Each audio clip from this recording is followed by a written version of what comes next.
जय जिनेन्द्र।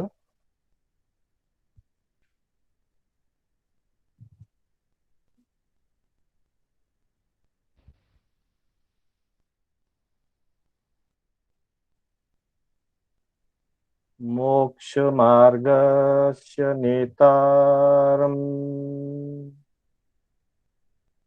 भेतारम् कर्म भूभृताम् ज्ञातारम् विश्वतत्त्वानाम्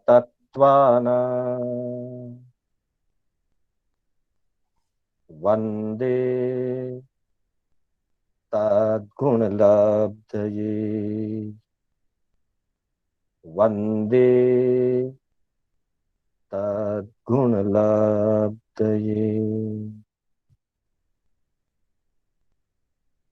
अनंत उपकारी,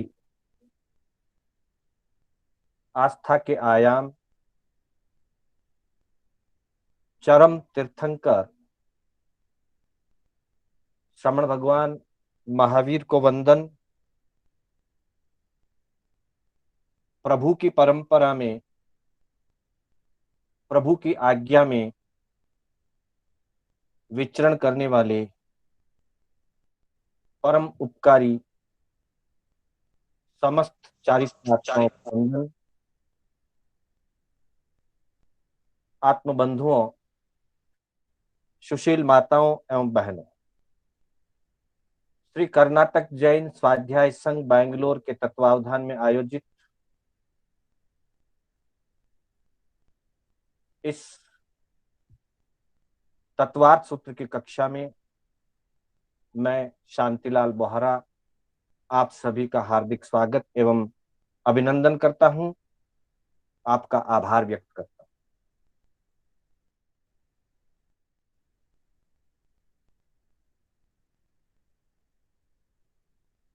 चतुर्गति रूप संसार के परिभ्रमण का कारण आश्रव है। उसी आश्रव तत्व की विचारणा तत्वार्थ सूत्र के 6ठे अध्याय के माध्यम से कर रहे हैं।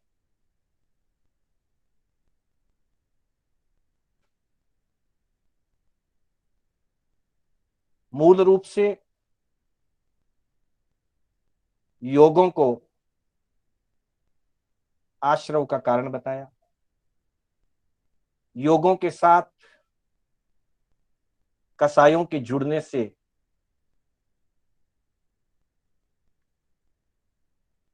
विभिन्न प्रकार के परिणाम और विभिन्न प्रकार की मानसिक, कायिक, वाचिक प्रवृत्तियां होती है। उन प्रवृत्तियों के अनुरूप जीव 8 कर्मों की विभिन्न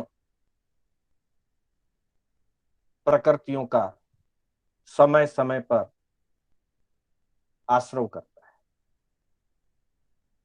जिसके अंतर्गत हमने पहले सामान्य आश्रव फिर विशेष आश्रव की चर्चा की।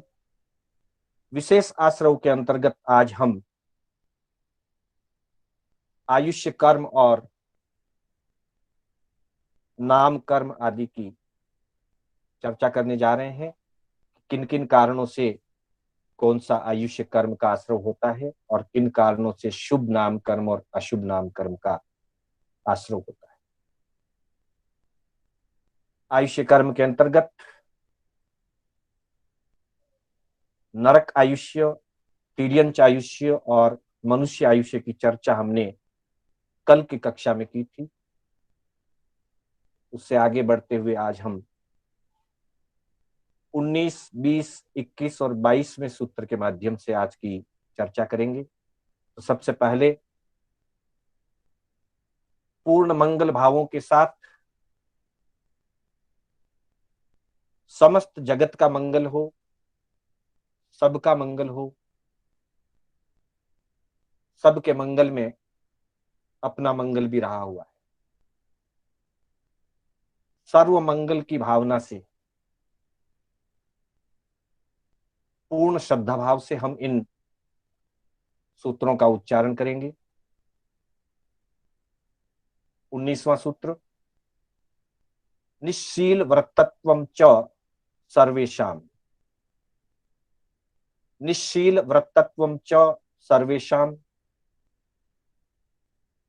सराग संयम संयमा संयमाकाम निर्जरा बाल तपांसी देवस्य,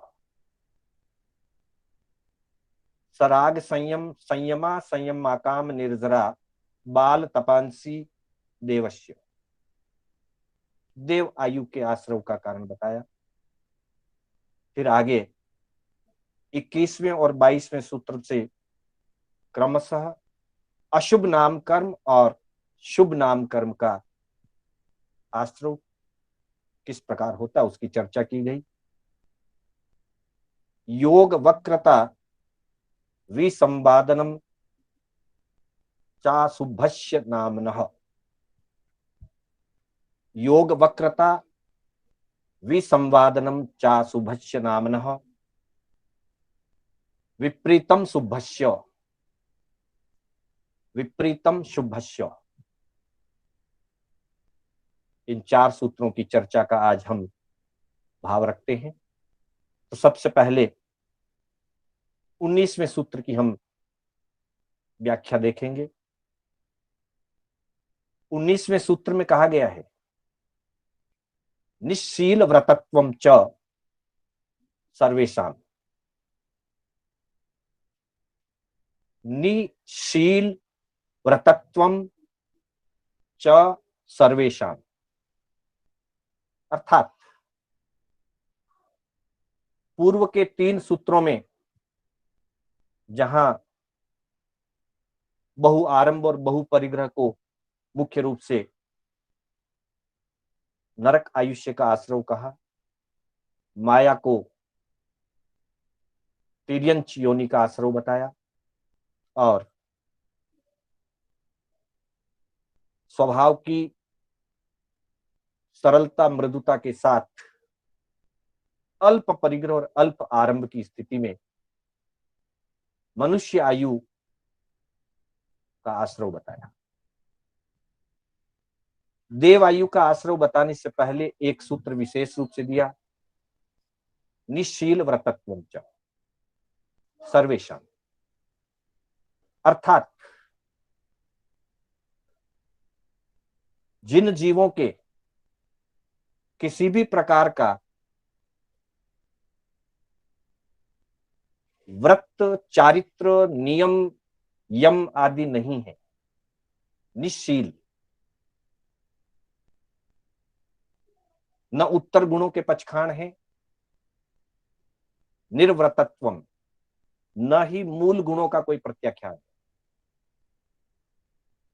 अर्थात जो जीव अवृत्ति हैं, उनमें कुछ जीव सम्यक दृष्टि हो सकते हैं, कुछ जीव मिथ्या दृष्टि हो सकते हैं, परंतु शील और व्रतों से रहित थे, त्याग पचखान से रहित थे, व्रत नियमों से रहित थे।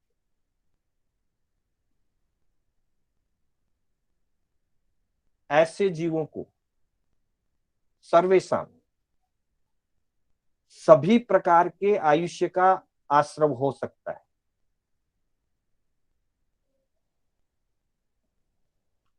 यह बात इसलिए कही गई है कि शील व्रत तो धारण नहीं किए, लेकिन प्रवृत्तियां जीव की भिन्न भिन्न प्रकार की होती। शील और व्रतों को धारण न करते हुए भी कुछ जीव अनुकंपावान हो सकते हैं, कुछ जीव स्वभाव से सरल और मृदु हो सकते हैं। वैसी स्थिति में कदाचित उनके मनुष्य आयु का आश्रव हो सकता है। शील व्रत न होने पर भी, व्रत प्रत्याख्यान की धारणा आराधना न होने पर कुछ जीव मायावी भी हो सकते हैं। जो जीव मायावी होंगे वो तिर्यंच का आयुष्य बंद करेंगे। कुछ जीव क्रूर भी हो सकते हैं। जो जीव क्रूर होंगे, व्रत नियम प्रत्याख्यान तो नहीं पर क्रूर हैं, हिंसक स्वभाव के हैं, मिथ्या दृष्टि हैं, वैसी स्थिति में नरक आयुष्य का भी बंध हो सकता है। और यदि व्रत प्रत्याख्यान के आराधक तो नहीं है, लेकिन अज्ञान रूप से तप करते हैं अथवा अकाम निर्जरा करते हैं, वैसी स्थिति में मिथ्या दृष्टि जीव को भी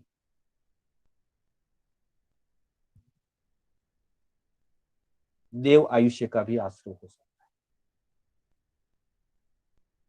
जिनके शील और व्रतों की आराधना होगी, उनके अगर आयुष्य का बंध होगा तो एकमात्र वैमानिक देव का होगा। इस बात की विशेषता को दिखाने के लिए बिना व्रत और बिना नियम उपनियमों के जीव की विभिन्न अवस्थाएं हो सकती है, और जैसी जैसी अवस्था होगी वैसी वैसी चारों गतियों में से किसी भी गति का आयुष्य बंद हो सकता है।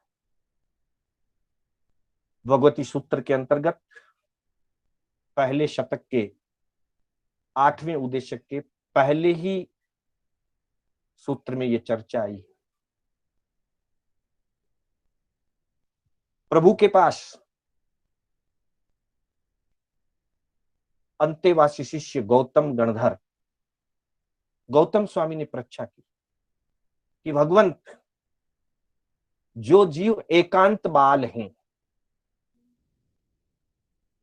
क्या वे एकांत बाल मनुष्य आदि जीव, क्योंकि देव तो देव गति में जाएगा नहीं, नार की गति में जाएगा नहीं, मुख्य रूप से मनुष्य को सामने रख करके चर्चा की कि अगर कोई एकांत बाल अज्ञानी मनुष्य है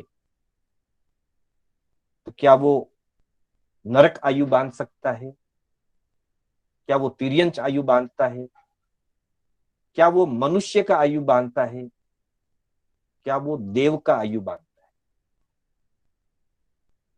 और फिर वो क्या मनुष्य में, देव में, नरक में या तिर्यंच में उत्पन्न हो सकता है। तो भगवान ने फरमाया, गोयमा एगंत बालेणम मनुष्य निर्ईयाउयम्पी पकरेई तिरियाउयम्पी पकरेई मनुयाउयम्पी पकरेई देवायुइम्पी पकरेई वजती। भगवान फरमाते हैं, गौतम, एकांत बाल मनुष्य,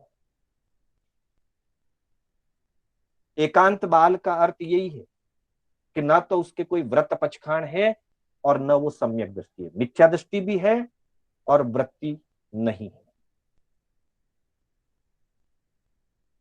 मुख्य रूप से एकांत बाल पहले गुण स्थान वाले जीव को कहा जा सकता है, एकांत बाल।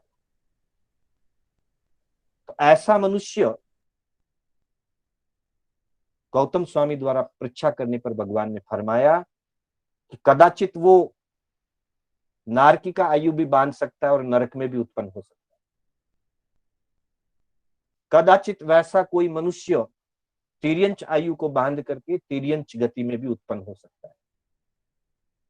कदाचित कोई ऐसा जीव मनुष्य वापिस मनुष्य का आयु बांध करके मनुष्य गति में उत्पन्न हो सकता है, और कदाचित देव आयु का बंधन करके देव गति में भी उत्पन्न हो सकता है। अर्थात एकांत बाल, अज्ञानी, मिथ्या दृष्टि, यहां तक कि अभवी भी हो सकता है, उसके लिए चारों गति के ऑप्शन है, चारों गति के विकल्प खुले हैं। अर्थात आयुष्य बंधन में मुख्यतः दृष्टि की नहीं है। हाँ, सम्यक दृष्टि है तो वो हीन स्थानों का बंध नहीं करेगा, ये ठीक है, लेकिन बिना सम्यक दृष्टि के देव गति नहीं जा सकता या मनुष्य की गति नहीं जा सकता, ऐसा नहीं। मिथ्या दृष्टि जीव भी, बाल अज्ञानी जीव भी चारों गति में जा सकता है, उसके लिए भी चारों गति के दरवाजे खुले। उसकी जिस प्रकार की दैनिक चर्या होगी, जिस प्रकार का उसका जीवन होगा, उसके अनुसार वो अपनी गति का बंद करेगा।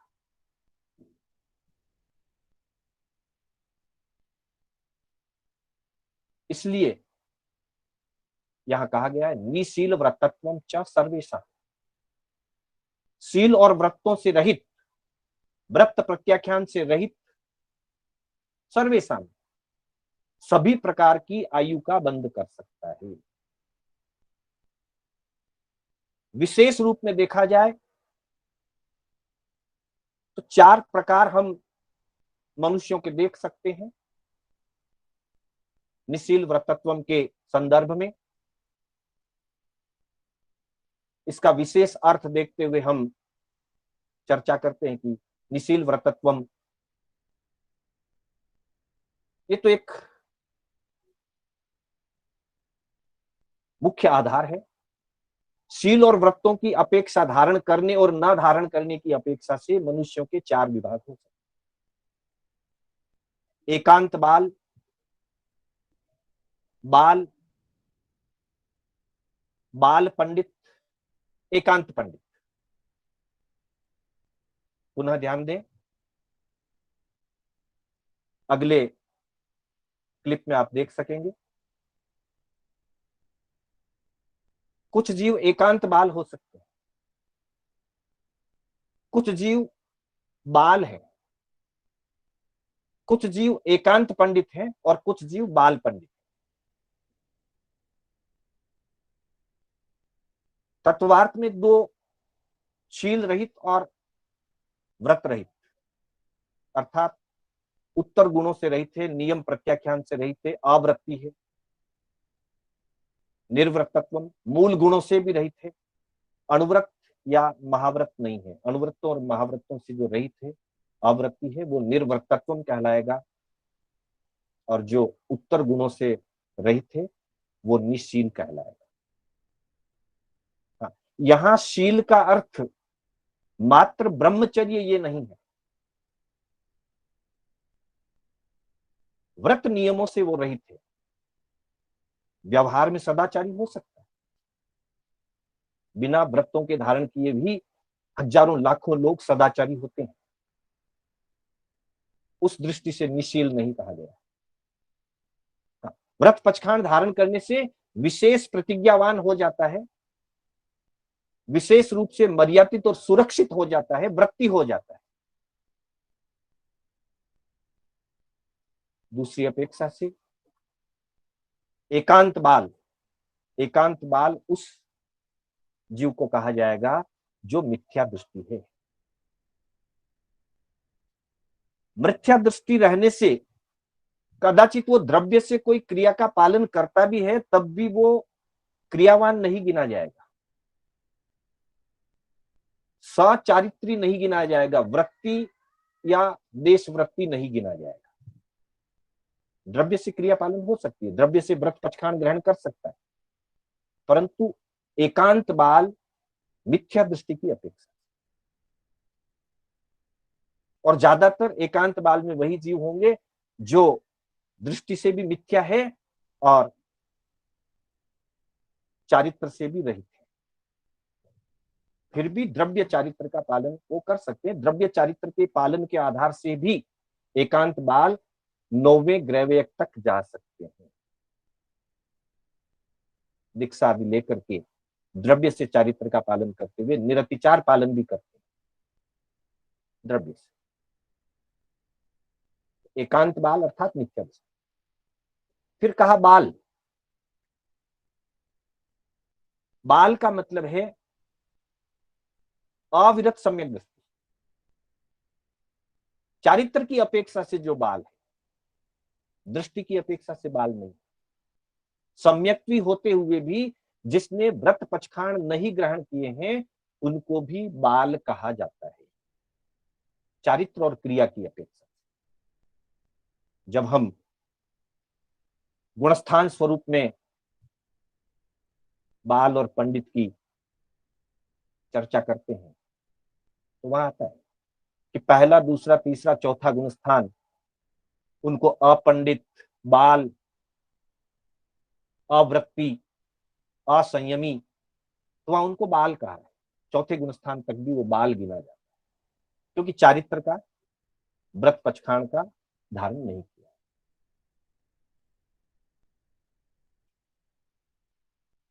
पहले गुणस्थान वाले को भी बाल कहते हैं। वहां 3 विभाग किए हैं, बाल, अपंडित, अज्ञा, असंयमी, अविरति। 5वें गुणस्थान वाले को बाल पंडित कहते हैं।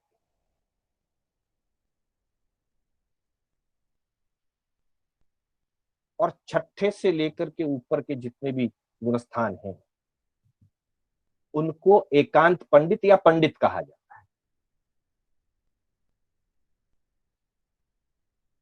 पहले गुणस्थान वाला बाल अज्ञानी कहलाता है। चौथे गुणस्थान वाला बाल तो कहा जाएगा, चारित्र की अपेक्षा से वो बाल गिना जाता है, पर बाल अज्ञानी नहीं कहेंगे। और एकांत बाल में वो बाल भी है, अज्ञानी भी है, मिथ्या दृष्टि। 5वें गुणस्थान वाला बाल पंडित, देश विरक्त, अणुवृत्ति, श्रावक श्राविका,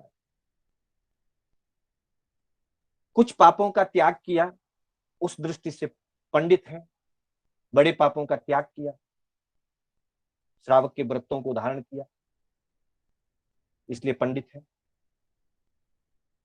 कुछ सूक्ष्म पापों का त्याग नहीं किया, संपूर्ण पापों का त्याग नहीं किया, कुछ पाप खुले हैं, उन खुले पापों की अपेक्षा से बाल है।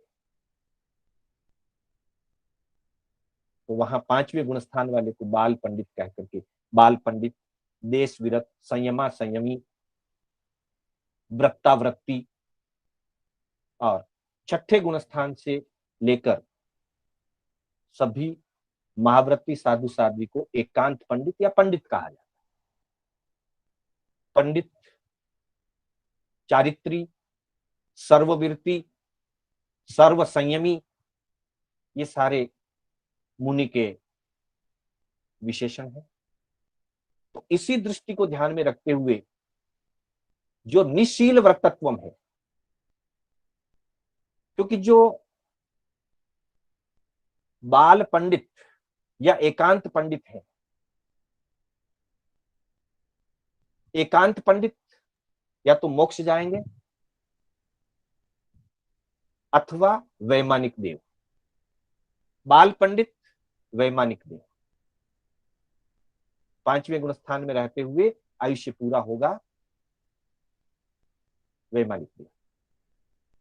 छठे गुणस्थान से लेकर 11वें गुणस्थान तक कहीं भी आयुष्य पूरा होगा वैमानिक देव। 12 और 13 में आयुष्य पूर्ति होती नहीं है, 12वां 13वां गुणस्थान अमर होता है। वो 14वें गुणस्थान में प्रगति करते हैं और 14वें गुणस्थान में आयु पूरा करने वाला जीव मोक्ष जाता है। और जो एकांत बाल या बाल हैं, व्रत से रहित हैं, उनमें कुछ सम्यक दृष्टि भी हो सकते हैं, कुछ मिथ्या दृष्टि भी हो सकते हैं। उनके लिए समुचय रूप से चारों गतियों का मार्ग खुला है। इसीलिए भगवान ने फरमाया कि एगंत बालिनम, जो एकांत बाल हैं वे अपनी अपनी प्रवृत्तियों के अनुसार हिंसा वाली प्रवृत्तियों वाला है तो नरक जाएगा। मायाचारी की मुख्य प्रवृत्तियों वाला है, तिर्यंच गति का आश्रय करेगा। सरलता वाला, बद्रिकता वाला है, आरंभ परिग्रह कम रखता है, व्रत पक्षखांड नहीं लिया, स्वभाव से ही कम रखता है, मनुष्य गति का बंद करेगा। और व्रत पक्षखांड तो नहीं लिया, लेकिन द्रव्य से क्रिया आदि का पालन करता है, अथवा अज्ञान तप करता है, अकाम निर्जरा आदि होती है, उसकी विशेषता रही अगर उन चीजों की, तो वो देव आयुष्य का भी आश्रय कर सकता है। इसलिए इस सूत्र में कहा गया निशील व्रतत्वम च सर्वेशाम। शील और व्रतों के न होने की स्थिति में जीव चारों गति का आयुष्य बंद कर सकता है, चारों गति के आयु का आश्रय कर सकता है। फिर जैसा आश्रय होगा वैसा बंद करेगा और उसी प्रकार की गति में वो जाएगा। अब हम 20वें सूत्र की तरफ चलते हैं। 20वें सूत्र में बताया गया है देव गति के आयुष्य का बंधन कैसे। तो कहा सराग संयम संयमा संयमा काम निर्जरा बाल तपांसी देवश्य। सराग संयम संयमा संयमा काम निर्जरा बाल तपांसी देवश्य। संधि विच्छेद के रूप में सराग संयम, संयमा संयम, संयम प्लस असंयम, वही पांचवा गुणस्थान संयमा संयम। अकाम निर्जरा बाल तपांसी देवश्य। देव आयु का जो आश्रम है, देव गति आयुष्य बांधने के लिए जो प्रवृत्ति जीवन की है, चार बातें बताएं। सराग संयम है, संयमा संयम है, अकाम निर्जरा और बाल तप। इन चारों के निमित्त से जरूरी नहीं हर जीव में चार होंगे, चार होते भी एट ए टाइम किसी भी जीव में चार नहीं हो सकते, पर इनमें से किसी भी एक की अगर मुख्यता रह गई या जीवन में आगे पीछे इन चारों में से चारों का, तीनों का, दो का या एक का भी विशेष रूप से पालन हो गया, एक साथ में तो चारों किसी के भी नहीं। क्योंकि देश संयम होता है तो संयम नहीं होता है, संयम होता है तो देश संयम नहीं होता है। बाल तप होगा तो संयमा संयम या सराग संयम नहीं होगा, क्योंकि बाल तप अज्ञानी के होता है, संयमा संयम या सराग संयम सम्यक दृष्टि के होता है। चारों नहीं होंगे एक साथ किसी भी जीव में, किसी एक जीव में एक साथ चारों नहीं। अलग अलग समयों में लंबा आयुष्य है, किसी समय संयमा संयम रहा हो, फिर आगे चल करके संयम आ सकता है। पहले जीव बाल अज्ञानी रहा हो, बाद में सम्यक तो प्राप्त करके श्रावक या साधु बन सकता है। पहले कभी अकाम निर्जरा की हो, बाद में सकाम निर्जरा कर सकता है, एक साथ में नहीं। तो ये चार जो योग हैं, सराग संयम आदि, सराग संयम, सराग संयम मतलब सर्ववृत्ति संयम ही है, साधु का संयम, निर्दोष संयम है। ऐसा नहीं है कि सराग संयम कह दिया तो दोष युक्त संयम हो, नहीं, जरूरी नहीं। निर्दोष संयम, निर्मल संयम, परंतु राग का अभी तक क्षय नहीं हुआ है। राग द्वेष को जीतने की साधना तो चालू है, लेकिन राग द्वेष का अभी तक संपूर्ण रूप से क्षय नहीं हुआ है। वहां तक के साधुचर्या को सराग संयम कहा जाए। संयम छठे गुणस्थान से लेकर के 14वें गुणस्थान तक संयम होता है। छठे गुणस्थान से लेकर 14वें गुणस्थान तक जीवात्मन सर्वविरति रहता है, साधु अवस्था में होता है। हाँ, राग आदि की स्थितियां छठे में ज्यादा होगी, उसकी तुलना में 7वें में कम होगी, उसके तुलना में 8वें में कम होगी, ये बात ठीक है। लेकिन साधुता, संयम, सर्वविरति, ये सब छठे गुणस्थान से लेकर 14वें गुणस्थान तक समूचे रूप से है। तो जब जीव छठे आदि गुणस्थान में है, छठे में है, 7वें में है, 8वें, 9वें और 10वें तक भी है, वैसी अवस्था का जो संयम है, छठे से 10वें गुणस्थान तक का संयम सराग संयम कहलाता है।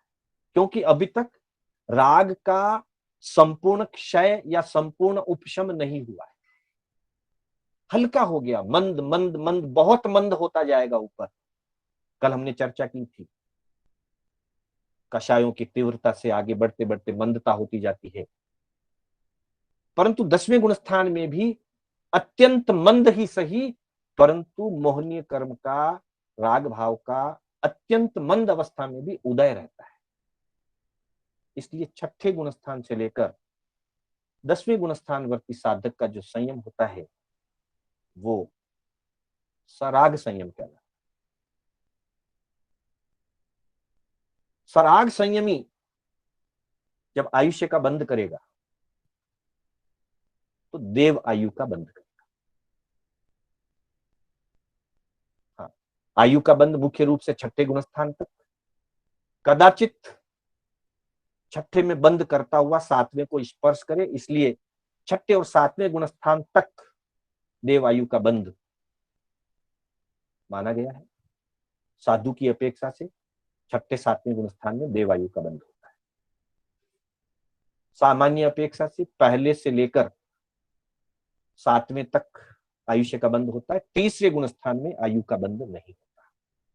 तीसरा गुणस्थान मिश्र दृष्टि है, मिश्र दृष्टि अवस्था में आयुष्य का बंध भी नहीं होता, और मिश्र अवस्था में तीसरे गुणस्थान में किसी जीव की मृत्यु भी नहीं होती।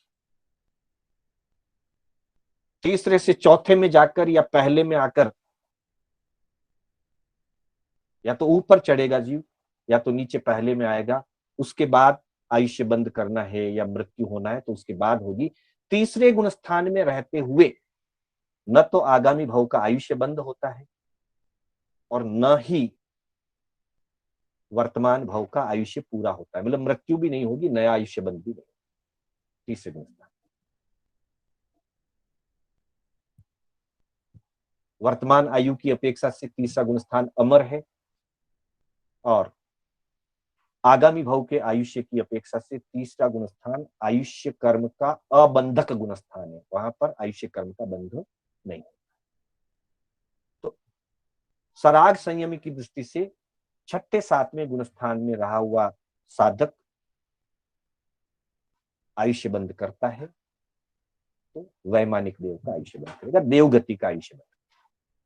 7वें में नया आयुष्य बंद नहीं होता, छठे से बांधता हुआ 7वें को स्पर्श करता।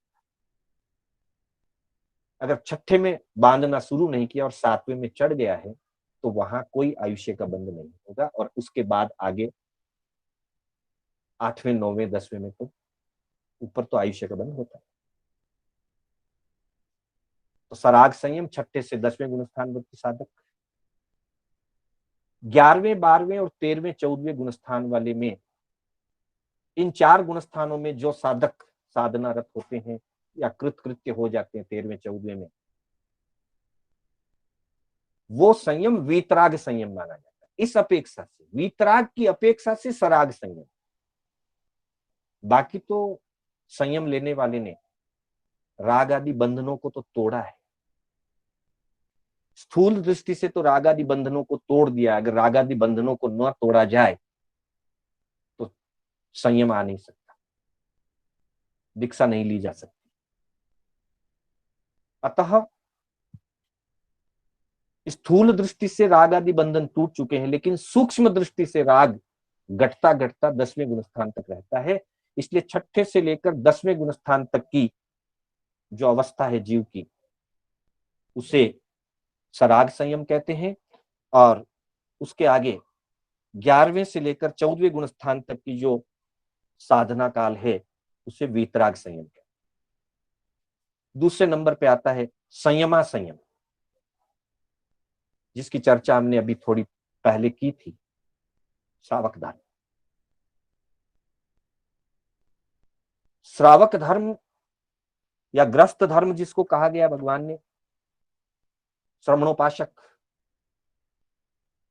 उपासक दशांग में 10 श्रमणोपासकों का वर्णन आता है, 10 श्रावकों का वर्णन आता है, जहां अनुव्रतों की और गुणव्रतों की, शिक्षा व्रतों की साधना आराधना की जाती है।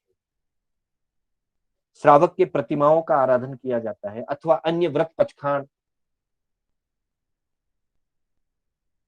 अनुव्रत, गुणव्रत आदि के साथ जो भी व्रत आदि किए जाते हैं, अर्थात पाप की जहां मर्यादा कर ली जाती है, जहां बड़े और स्थूल पाप का त्याग कर दिया जाता है, छोटे पापों की भी जहां मर्यादा हो जाती है, सम्यक्त्व सहित व्रत आराधना की भावना से मोक्ष की आराधना के रूप में जब एक सदग्रस्त द्वारा पापों की मर्यादा कर ली जाती है, तब वो संयमा संयमी या देश विरति कहलाता है। अर्थात कुछ अंशों में उसमें अभी असंयम शेष है, पर कुछ अंशों में उसने अपने जीवन को संयमित मर्यादित बना लिया है। वो अवस्था श्रावक धर्म की है, उसे संयमा संयम कहते हैं। तीसरा अकाम निर्जरा, जहां आत्मलक्ष्य नहीं है, त्याग की भावना भी नहीं है, मजबूरी से या पराधीनता से, परवश होने के कारण भोगों से वंचित रहना पड़ता है। त्याग की भावना नहीं, छोड़ने की इच्छा नहीं है, छोड़ने का लक्ष्य नहीं है, लेकिन मजबूरी और परिस्थिति के कारण भोगों से अगर वंचित रहना पड़ गया,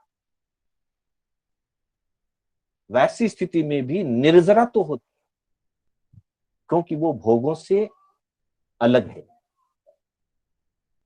द्रव्य से, भाव से तो भोगों से अलग नहीं है, इसीलिए वो निर्जरा अकाम निर्जरा, उपभोग नहीं कर रहा है, लेकिन मन उपभोगों में उलझा हुआ है। भोजन सामने रखा है, पचखान नहीं किया कि 1 घंटा आहार नहीं करना, 1 घंटे का पचखान नहीं लिया, लेकिन काम में ऐसा उलझा रहा कि 1 घंटे तक आहार नहीं कर पाया, मजबूरी से, परिस्थिति से, मालिक ने छुट्टी नहीं दी खाना खाने के लिए, पराधीनता है। 10वें कालिक में आता है, अछंदा जे न भुंजंती न से चाइती उच्चे, जो पराधीनता के कारण, स्वतंत्रता न होने के कारण अपने भावों से त्याग नहीं किया, लेकिन परवस्ता से न भुंजंती न से चाइती उच्चे, वो भोज आदि नहीं कर रहा है, उपभोग नहीं कर रहा है, लेकिन त्यागी नहीं कहा जाए। त्यागी तो 5वें गुणस्थान वाले को कहा जाएगा, छठे आदि गुणस्थान वालों को कहा जाएगा। वहां निर्जरा जो होगी 5वें गुणस्थान के त्याग से और छठे आदि गुणस्थानों में सर्व त्याग से जो निर्जरा होगी, वो सकाम निर्जरा होगी, लेकिन जो मजबूरी में होगी वो अकाम। इसी तरह से बाल तक आत्मलक्ष्य नहीं है, दृष्टि सम्यक नहीं है, विवेक जागृत नहीं है, किसी भौतिक सिद्धि को सामने रखकर मिथ्या दृष्टि जीव के द्वारा भी कई प्रकार के कायक क्लेश तप किए जाते हैं। हम देखते हैं भगवान पार्श्वनाथ का जीवन चरित्र जब पढ़ते हैं तो कमठ का वर्णन आता है कि वो धुनी तापता था, पंचांगनी तप करता था। कष्ट तो बहुत है। वर्तमान में भी हम देख सकते हैं कई हठ योगी होते हैं, वर्षों वर्षों तक जटाजूट बढ़ाएंगे, अमुक प्रकार का एक ही भोजन करेंगे या त्याग रखेंगे कई चीजों का, लेकिन दृष्टि सम्यक ना हो अगर तो काय क्लेश तो हो रहा है। ज्ञानियों के ज्ञान में वो तप बाल तप कहलाता है, क्योंकि मिथ्या दृष्टि। इन सारी स्थितियों से जीव को देव गति का आयुष्य का आश्रय हो सकता है, जहां सराग संयम से और संयम आदि से होगा, संयमा संयम से होगा, वहां विशेष रिद्धि संपन्न देवत्व की प्राप्ति होगी। और जहां अकाम निर्जरा से या बाल तप आदि से होगा तो वहां विशिष्ट रिद्धि संपन्न या महरिद्धिक या इंद्रत्व आदि की प्राप्तियां होना संभव नहीं है, परंतु देव गति की कहीं न कहीं किसी न किसी रूप के देव की आयुष्य का बंध हो सकता है। मोहनपति का हो सकता है, व्यंतर का हो सकता है, ज्योतिषी का हो सकता है और वैमानिक का भी हो सकता है। निर्भर करता है किस प्रकार की बाल तप और किस प्रकार की अकाम निर्जरा हुई उसके ऊपर, अथवा मिथ्या दृष्टि होते हुए भी द्रव्य से जैन दीक्षा का अगर पालन करते हैं तो 12वें देवलोक तक भी आयुष्य का बंध हो सकता है। इस तरह से कहा गया कि सराग संयम, संयमा संयमा काम निर्जरा बाल तपांसी दैवश्य, ये देव आयु के बंध के कारण है। ठाणांग सूत्र में भी इस चीज से संबंधित बात कही गई है। चौहिम ठाणे हिम जीवा देवा उयत्ताए कम्मम पकरंती तंजहा। भगवान फरमाते हैं कि जीव 4 कारणों से देव आयु कर्म का बंध कर सकता है। सराग संयमेनम, संयमा संयमेनम, बाल तवो कम्मेनम, अकाम निज्जराय। वो के वही 4 बोल जो तत्वार सूत्र के 20वें सूत्र में कहे गए, 6ठे अध्याय में वही बात ठाणांग सूत्र के अंदर मूल आधार के रूप में चौथे ठाणे के चौथे उद्देश्य के 205वें सूत्र में बताया। इसके बाद हम 21वें और 22वें सूत्र की तरफ आगे बढ़ते हैं। 21वें 22वें सूत्र के अंतर्गत आयुष्य कर्म के बाद नाम कर्म की चर्चा चलती है कि नाम कर्म का आश्रय किस प्रकार होता है। नाम कर्म वैसे तो अघाती कर्म है। कल हमारी चर्चा हुई थी, मूलतः प्रवृत्तियों से उस कर्म की प्रकृतियां बंध का कारण है, लेकिन कषाय सभी प्रकार के कर्मों में 10वें गुण स्थान तक जो भी कर्म बनते हैं उनमें कषाय का कारण छिपा हुआ है ही। सीधे कषाय से मोहनीय कर्म बनता है, दूसरी प्रवृत्तियों में भी किसी न किसी रूप का कषाय छिपा हुआ रहता है, तभी शुभाशुभ कर्मों का बंध होता है। कषाय की अधिकता होगी, अशुभ कर्म का बंध होगा। कषायों की मंदता होगी, शुभ कर्मों का बंध होगा। विशेष 8 कर्मों में 4 कर्म घाती कर्म है और घाती कर्मों का बंध एकांत रूप से पाप का बंध माना जाता है। घाती कर्मों के बंध में कहीं भी पुण्य का रूप नहीं है, पुण्य की प्रकृति नहीं है। घाती कर्मों की जितनी भी उत्तर प्रकृतियां हैं वे सारी पाप प्रकृतियां। अघाती कर्मों में पुण्य रूप और पाप रूप दोनों प्रकार की प्रकृति। इसलिए जहां कषायों की मंदता होगी और योगों में शुभता होगी, दोनों बात ध्यान दीजिएगा। योग शुभ हो, कषाय मंद हो, वहां पे अघाती कर्म पुण्य रूप बनते हैं, शुभ रूप बनते हैं। शुभ नाम, उच्च गोत्र, साता वेदनीय, और आयुष्य में देव का आयुष्य, मनुष्य का आयुष्य या युगलिक का आयुष्य। योग शुभ मतलब प्रवृत्ति शुभ हो और कषाय मंद हो, वहां पुण्य रूप शुभ नाम कर्म, उच्च गोत्र, साता वेदनीय, और आयुष्य में तिर्यंच या मनुष्य युगलिक आयुष्य, सामान्य मनुष्य की आयुष्य या देव की आयुष्य, ये बनेगा। घाती कर्मों में मंद स्थिति के कर्म बनेंगे, क्योंकि पुण्य तो होता नहीं, वो तो एकांत पाप रूप ही होते। लेकिन जहां कषायों की मंदता होगी वहां घाती कर्म बहुत मंद बंधेंगे। ज्ञानावरणी बहुत हल्का बंधेगा, दशनावरणी बहुत हल्का बंधेगा, अंतराय और मोहनी बहुत हल्के बंधेंगे मंदता। और जहां कषायों की तीव्रता होगी और योग अशुभ होंगे वहां घाती कर्म बहुत भारी बंधेंगे और अघाती कर्म अशुभ में बंधेंगे, पाप रूप में बंधेंगे। ये ध्यान रखने की बात। इसलिए हमें दोनों चीजों पर ध्यान देना है। हमारे योग शुभ रहे, वक्र ना रहे, सरल रहे। योग शुभ और सरल रहे और कषाय मंद रहे, क्योंकि कषायों की तीव्रता होने पर ही योगों में वक्रता आती है, और जब योगों में वक्रता आती है तो अशुभ कर्मों का बंध होता है।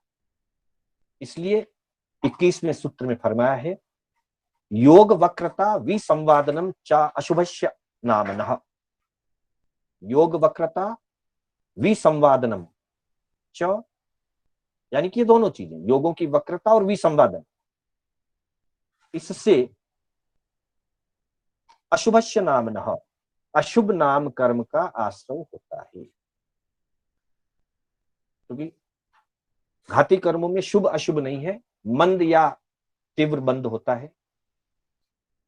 शुभ और कषायों की मंदता हो तो मंद बंद होगा, अशुभ योग और कषायों की तीव्रता हो तो भारी बंद होगा। तो अघाती कर्मों में शुभ या अशुभ रूप में बंद होता है। तो योगों की वक्रता और विसंवादन, इन दो स्थितियों से अशुभ नाम कर्म का बंध होगा। अर्थात मन, वचन और काय, योग वही है तीन जहां शुरू से चर्चा हुई थी। काय वाक मन कर्म योग।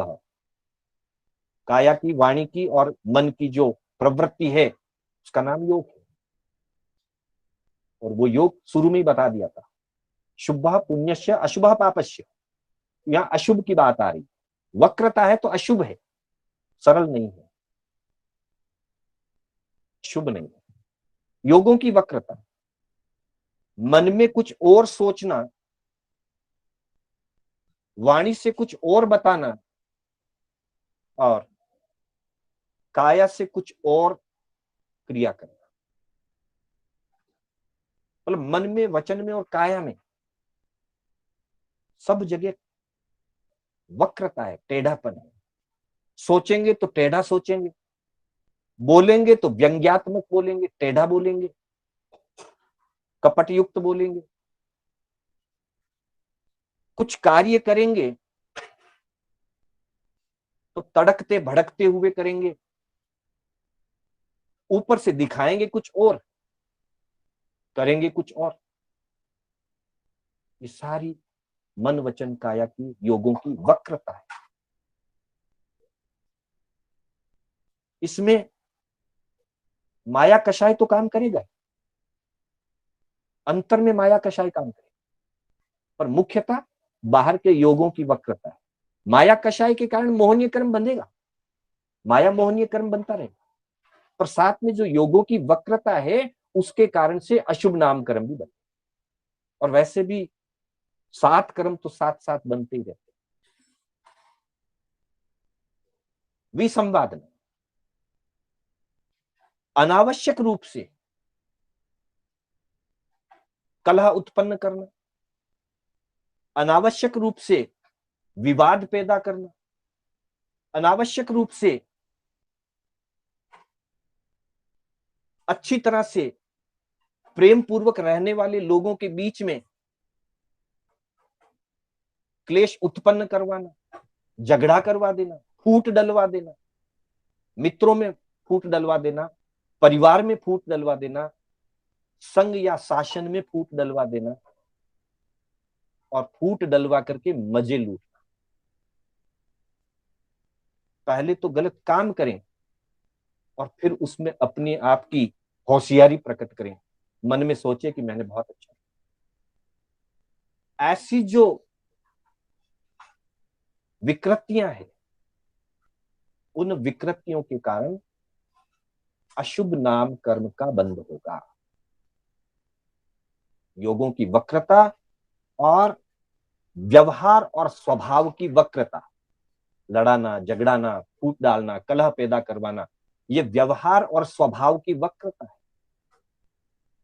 और उसमें माध्यम बनेंगे मन वचन काया की प्रवृत्ति। बोल करके करवाएंगे, बता करके करवाएंगे, चिंतन बिगाड़ करके करवाएंगे, खुद का चिंतन बिगाड़ेंगे, दूसरों का चिंतन बिगड़ाएंगे।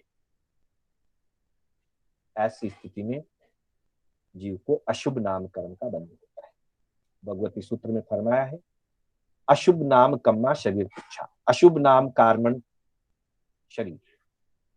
जितने भी कर्म बनते हैं वो कार्मण शरीर रूप बनते जाते हैं, इसलिए हर कर्म के साथ भगवती सूत्र में कम्मा शरीर ये शब्द का प्रयोग हुआ है, क्योंकि जो भी कर्म आत्मा में बंधते हैं, पहले वो बनते हैं, फिर वो कर्मों का पिंड बन जाता है, और कर्मों के पिंड को ही कार्मण शरीर।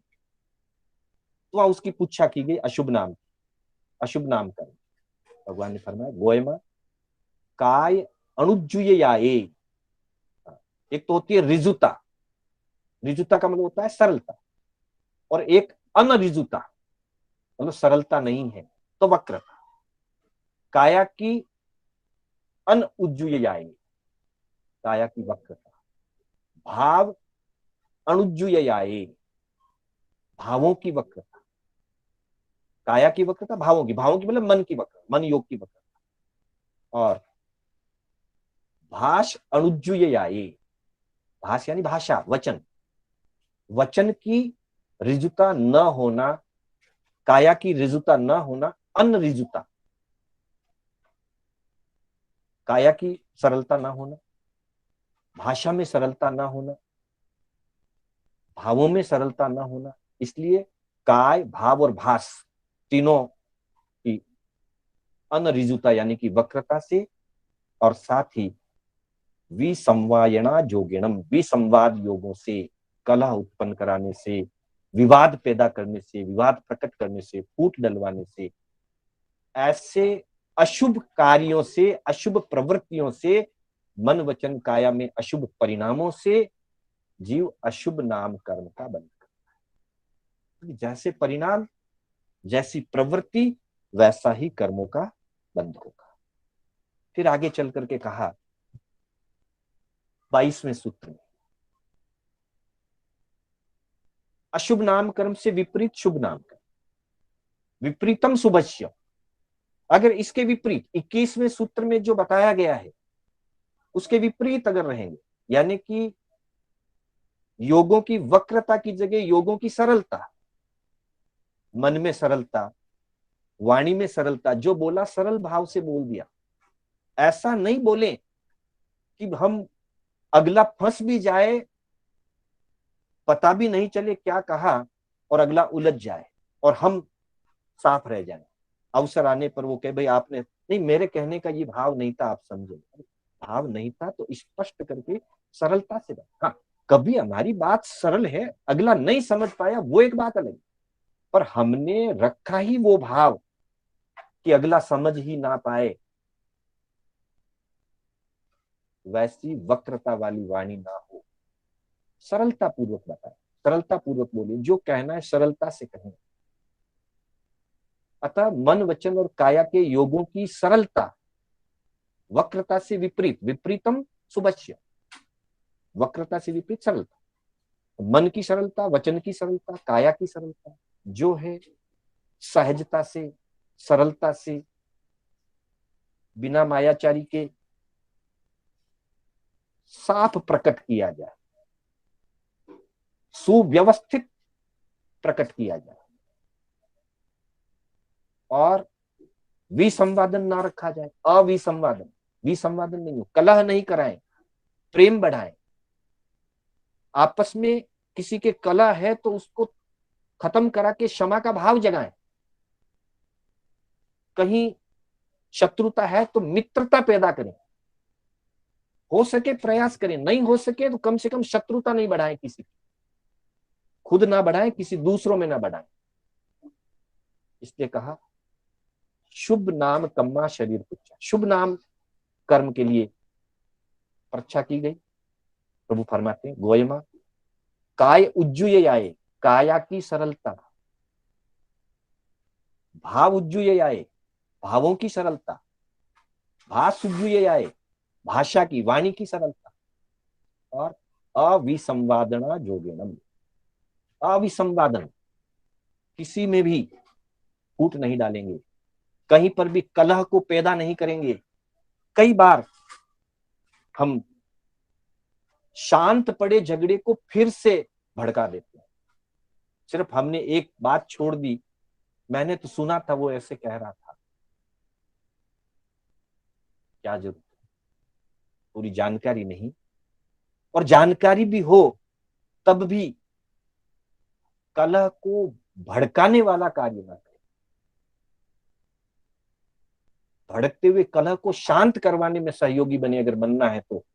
नहीं बन सकते हैं तो चुपचाप रहें, अपने काम से काम रखें, लेकिन दूसरों में कलह पैदा ना करें। अविसंवादन जोगेनम, तो मन की, वचन की, काया की सरलता, योगों की सरलता और अविसंवादनता, उसके निमित्त से शुभ नाम करना, शुभ नाम कर्म का बंध होता है। और जब शुभ नाम कर्म का बंध होगा तो सारी चीजें, यश, कीर्ति, अनुकूलताएं मिलेगी। अशुभ नाम कर्म होगा तो सारी चीजें प्रतिकूल मिलेगी। पहले तो हम अशुभ नाम कर्म बंद के काम करते हैं और फिर हमारी शिकायत रहती है कि मैं तो कितना भी करूं मुझे यश नहीं मिलता है। यश कहां से मिलेगा? शुभ नाम कर्म का बंध पहले किया हो, अच्छे कार्य किए हो, वर्तमान में अच्छे कार्य भले कर रहे, पर अशुभ नाम कर्म का उदय चल रहा है पूर्व से, यश नहीं मिलेगा।